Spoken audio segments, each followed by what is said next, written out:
जी बिस्मिल्लाहिर्रहमानिर्रहीम। आप हजरात का शुक्रिया।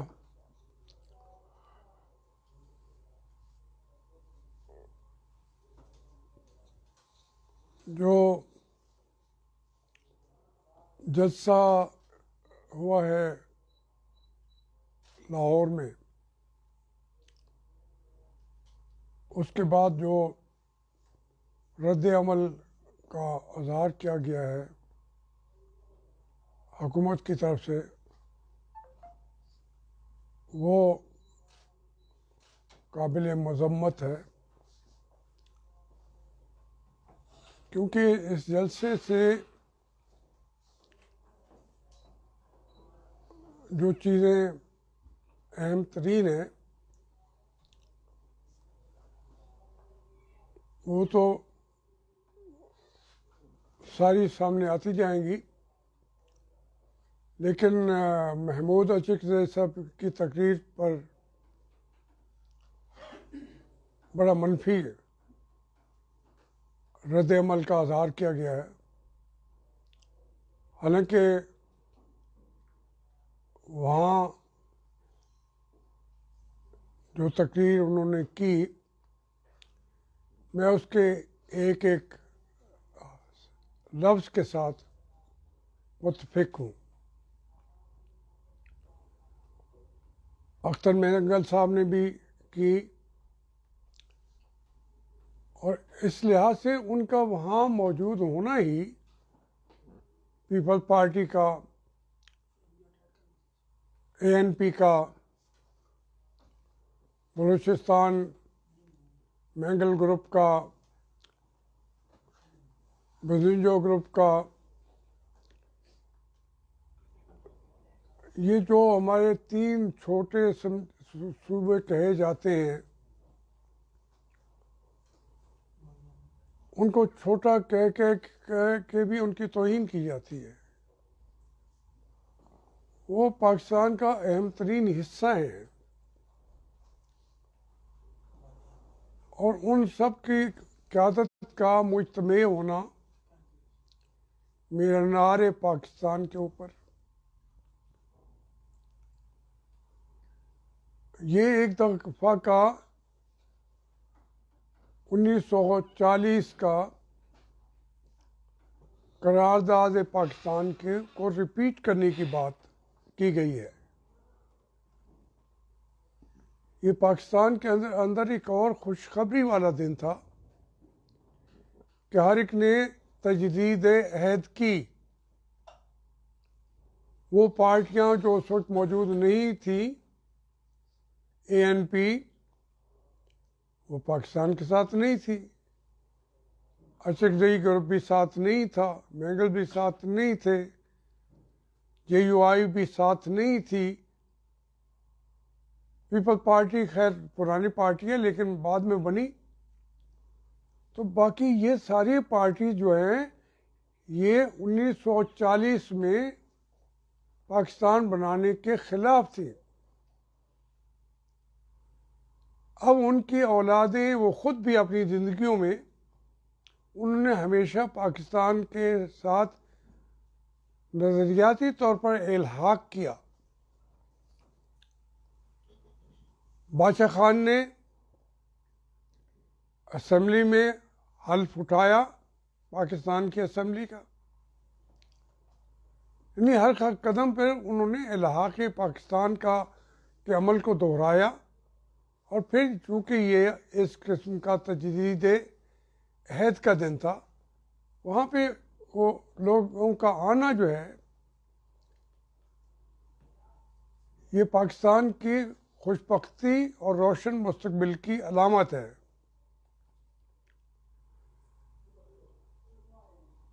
आप अंदाज़ा करें कि जितने लोग आए, किसी का बाप मार दिया गया, किसी का बेटा मार दिया गया, किसी का भाई मार दिया गया, किसी की माँ मार दी गई। वो सारे लोग वहाँ पे जमा थे और तजदीद अहद कर रहे थे। अब मुझे बताएं, अख्तर मेंगल का भाई जो है वो शहीद किया गया, उनके वालिद अभी ज़िंदा हैं और दोहराना नहीं चाहते, लेकिन उनके भाई के लाश को कुत्ते खा रहे थे। वो यहाँ पे सियासत कोई हंसने मुस्कुराने के लिए तो नहीं कर रहे, उनको गिले हैं, हमारी एस्टेब्लिशमेंट से गिले हैं, हमारी फौज से गिले हैं। इसी तरीके से जुल्फ़िकार अली भुट्टो शहीद हुए, उसके अंदर भी हम तो उनके खिलाफ थे, लेकिन हमको यहाँ तक कौन चाहता था कि इस तरह फांसी दी जाए। फिर मोहतरमा बेनज़ीर भुट्टो, उनकी लाश पड़ी हुई थी, जब मैं तो वहाँ मौजूद था रावलपिंडी के अंदर। फिर उस घर के दो भाई भी मारे गए, जिन हालात में भी मारे गए, एक पूरी फ़ज़ा बना दी गई। लियाकत अली, नवाब लियाकत अली ख़ान भी कराची से थे, वो भी वहाँ पंजाब के अंदर मारे गए। उन लोगों ने आना था। मियाँ इफ्तिखार का बेटा, अभी एक बेटा था, वो शहीद हो गया है। गुलाम अहमद बलौर के, बशीर अहमद बलौर के, जितनी कुर्बानी उन्होंने दी है, खुद एक एक बेटा था। गुलाम अहमद बलौर का एक बेटा था, बशीर बलौर खुद जो है। तो इस तरीके की ये कुर्बानियों देने वालों का आना नवाज शरीफ की दावत पे और ये अजहार करना पाकिस्तान की यकजहती के लिए, पाकिस्तान के अंदर जमहूरियत के लिए, इस जलसे की जो अहमियत थी उसको कौन नज़रअंदाज कर सकेगा। मैंने वहाँ भी यही तकरीर की थी, इत्तेफाक से बाद में वहाँ मुझे वो मिले भी आके, अख्तर मेंगल साहब भी आके मुझे मिले, बिलावल भुट्टो साहब भी आके मिले, मौलाना फजल रहमान साहब भी, उनकी मेहरबानी, वो आके मिले जहाँ मैं बैठा था, शुक्रिया अदा किया बहुत सारी चीज़ों के ऊपर। मतलब ये है कि ये पाकिस्तान का कोई काबिल ज़िक्र पार्टी, पीपल्स उसके साथ कोई बहुत पार्टी है तो कोई नहीं खड़ी ना इमरान खान साहब के पास, और कल की पार्टी है और उन्हें एहसास भी नहीं है, उन्हें पता भी नहीं है। वो पाकिस्तान बचाने वाली पार्टियां ये होती हैं, हर घर के अंदर उनके सफ़े मातम बिछा हुआ है, फिर भी वो पाकिस्तान के झंडे के नीचे आके मीनार पाकिस्तान को सलाम कर रहे हैं, कलमा पढ़ के कुरान के हल्फ उठा रहे हैं। तो आप कितनी दफ़ा उनकी तौहीन करोगे। वो तो काबिल एहतराम है, हमें तो उनको सलूट करना चाहिए। उनको यहाँ शायद, अगर मैं लंबा तक नहीं जानना चाहता, लेकिन ये सारी पार्टियां वो थी जो पाकिस्तान नहीं चाहती थी इससे पहले, बल्कि पाकिस्तान का वो हिस्सा भी नहीं थे। ये पूरा अफगान एरिया था, क्वेटा, कलात, मुल्तान भी हता के, ये तो अफगानिस्तान का हिस्सा थे। उन्होंने पहले अंग्रेज़ ने कब्ज़ा किया, अब अंग्रेज़ के बाद वो कहते जी हम तो आज़ाद होना चाहते हैं। तो उन्होंने पाकिस्तान के अंदर अपने बच्चों को खुद को उसका हिस्सा बना लिया, यहाँ की सियासत का हिस्सा बना लिया। हमें तो उन्हें सल्यूट करना चाहिए, बादशाह खान को भी सल्यूट करना चाहिए, अब्दुल समद अचकज़ई भी। फिर अकबर बुगटी कल की बात है, वो भी मारे गए। किसने मारा? 100% हमारी पाकिस्तान की एस्टेब्लिशमेंट ने उन्हें कत्ल किया, शहीद किया। तो ऐसे में वो जमहूरियत की जंग लड़ रहे हैं, तो उन पर ये उनकी मजम्मत करना, उनके खिलाफ बातें करना, प्रोग्राम कराना, ये जो कल के बच्चे हैं जिनको समझ भी नहीं है, टीवी पे उनके पास है और कंट्रोल इमरान खान का है, इमरान खान का तो कंट्रोल किसी चीज़ पे है नहीं। ये सिर्फ एस्टेब्लिशमेंट करा रही है उनके साथ। किस बात की सज़ा देना चाहते हैं हम उन्हें? वो तो हमारे लिए काबिल एहतराम है, हमसे कई गुना हमसे ज़्यादा पाकिस्तान का उन्होंने साथ दिया है मुश्किल वक्त में। अताउल्लाह मैंगल, सरदार अताउल्लाह मैंगल ने कहा था जब मशरक़ी पाकिस्तान अलग हुआ, तो उन्होंने कहा कि बलूचिस्तान भी अलग कर ले लोगों ने। उसने कहा नहीं, अगर ये हिस्सा इसके टोटे बखरे हुए, सिंध अलग हुआ, KP के अलग हुआ, पंजाब अभी अलग हुआ, तो मैं बलूचिस्तान का नाम पाकिस्तान रखूँगा, उर्दू उसकी कौमी ज़बान होगी। उस वक्त वो वज़ीर आला थे। तो ये जिन्होंने हर कदम पे पाकिस्तान की कुर्बानी दी हुई हैं, उनकी हम तस्वीर कौम के सामने आने ही नहीं देते। हम उनको समझते हैं कि वो पाकिस्तान के दुश्मन है। पाकिस्तान की दुश्मनी हम करते हैं। जब मैं हम कहता हूँ, मैं नहीं हूँ इसमें, बहुत सारे कौम के लोग नहीं हैं, लेकिन एस्टेब्लिशमेंट 99% मुलव्वस रही है पाकिस्तान को दो टुकड़े करने में। अभी कल का दिन जो है सकूत पाकिस्तान का दिन आ रहा है, तो किसने अलग किया उनको? मैं चूंकि ये चीज़ें मेरी आंखों के सामने हुई हैं। याह्या खान ने असम्बली, जैसे ये असम्बली हैं, वो असम्बली मुंतखब हो गई थी, इजलास बनाना था 23 मार्च या 25 मार्च, तो वो इजलास नहीं बुलाया। हम लोगों ने कहा कि क्योंकि भुट्टो भी उनने उनका साथ दिया, लेकिन अख्तियार किसका था? याह्या खान का था। ढाका के अंदर असम्बली का इजलास बुलाते, यही उनका मुतालबा था बंगालियों का। इसके अलावा वो चाहते ही कुछ नहीं थे। आपने इलेक्शन आपने करा लिए हैं, MNA उनके साथ बन चुके हुए हैं, उनकी अक्सरियत है, और फिर उनको सरहद से भी हिमायत अब मिल गई थी, बलूचिस्तान से भी मिल गई थी, सिंध से भी मिल गई थी, तो वो क्यों छोड़ के जाते पाकिस्तान का, जो यूनाइटेड पाकिस्तान का वज़ीर आज़म होता?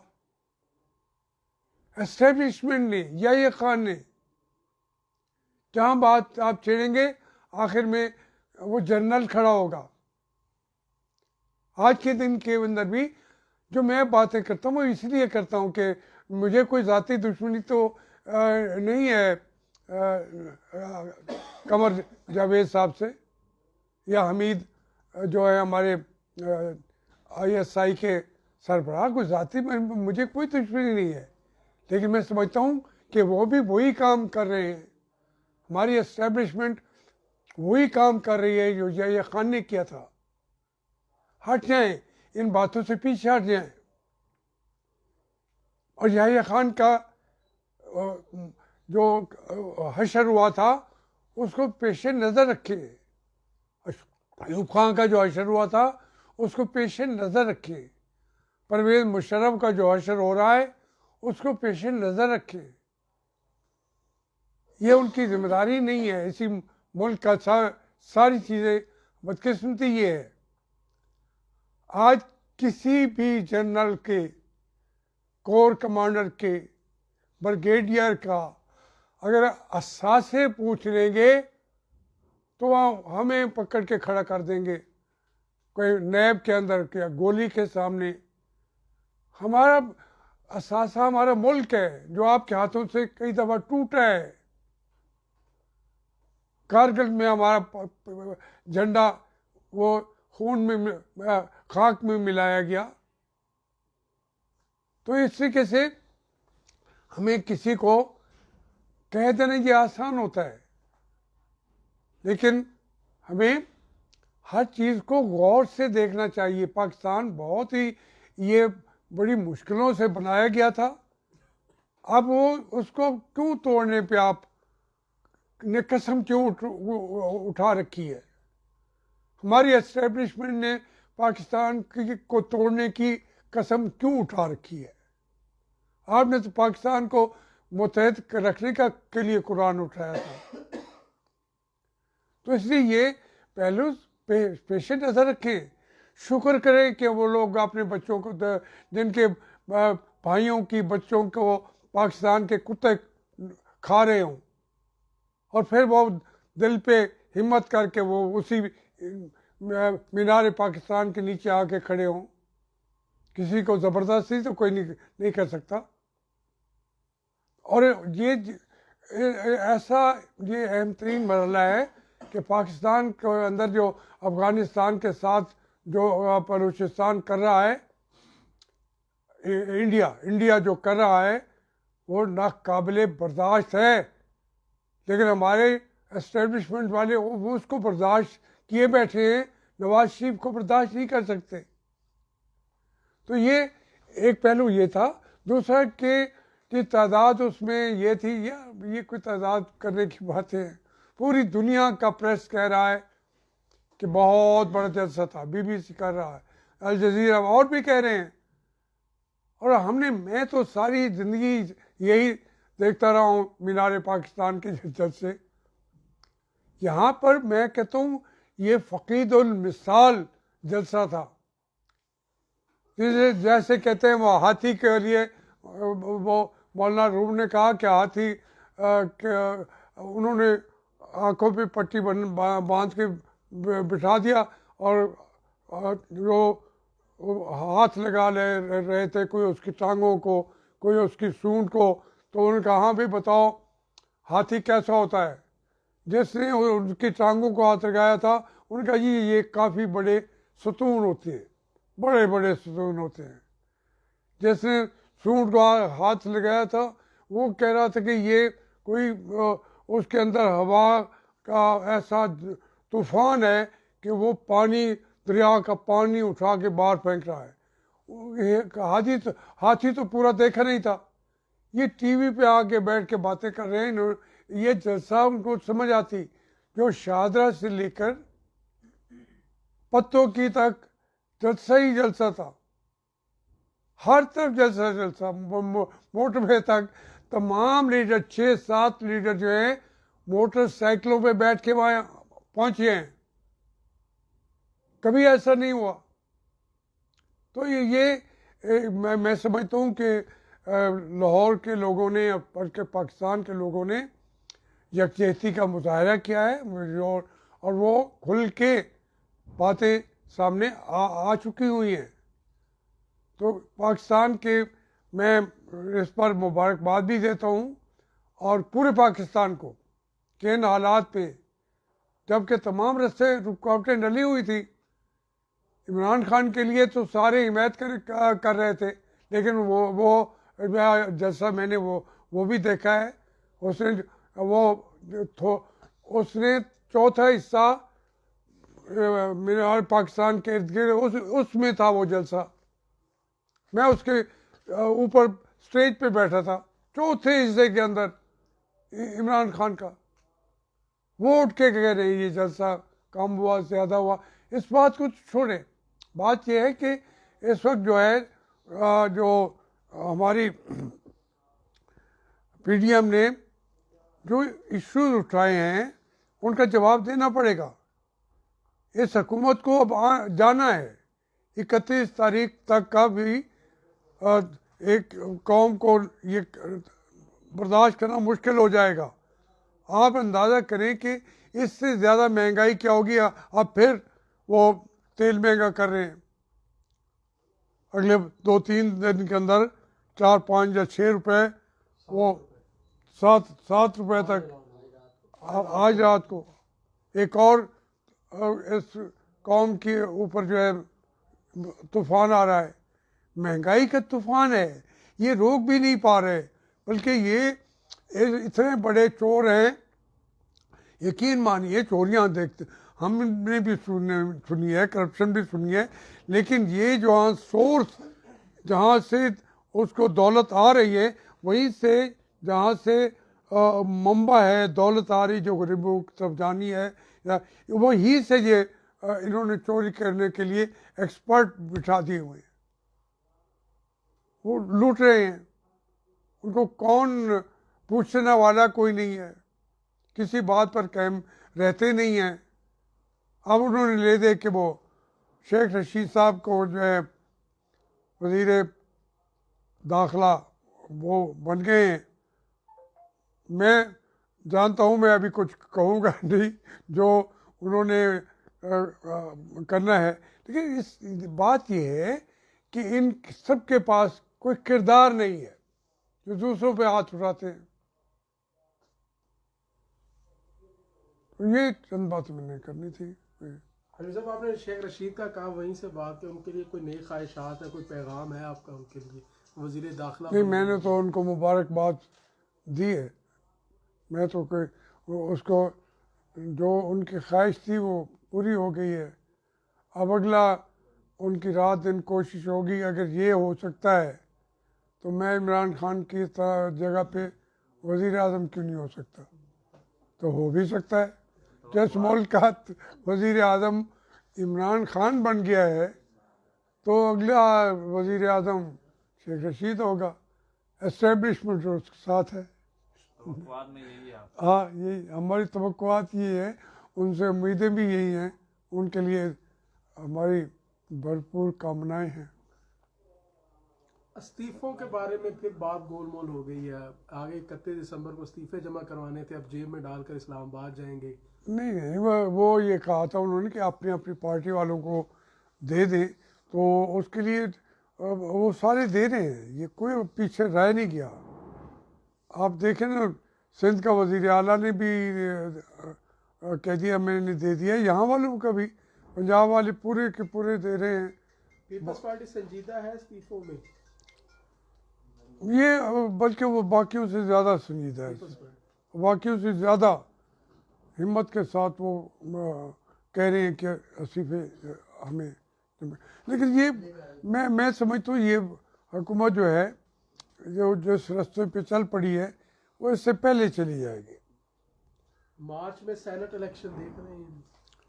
नहीं, वो तो इलेक्शन तो होते हैं, होते उसको सेनेट के इलेक्शन तो कोई नहीं रोकता, लेकिन अगर इस्तीफे हो गए तो फिर वो 2-3 असम्बलियाँ अगर इस्तीफे देती हैं तो फिर वो इलेक्शन होना नामुमकिन होगा।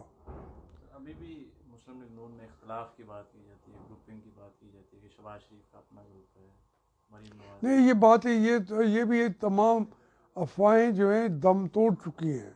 पहले तो वो लोग कहते रहे हैं, अब उनको पता है कि मरीम जो बात कर रही है वो अपने बाप और चाचा से पूछ के वो कर रही है, और उनकी फैमिली का एक जो बातें की जाती थी वो अफवाहें दम तोड़ चुकी है। मेहरबानी, आपने लंबा आज इंतज़ार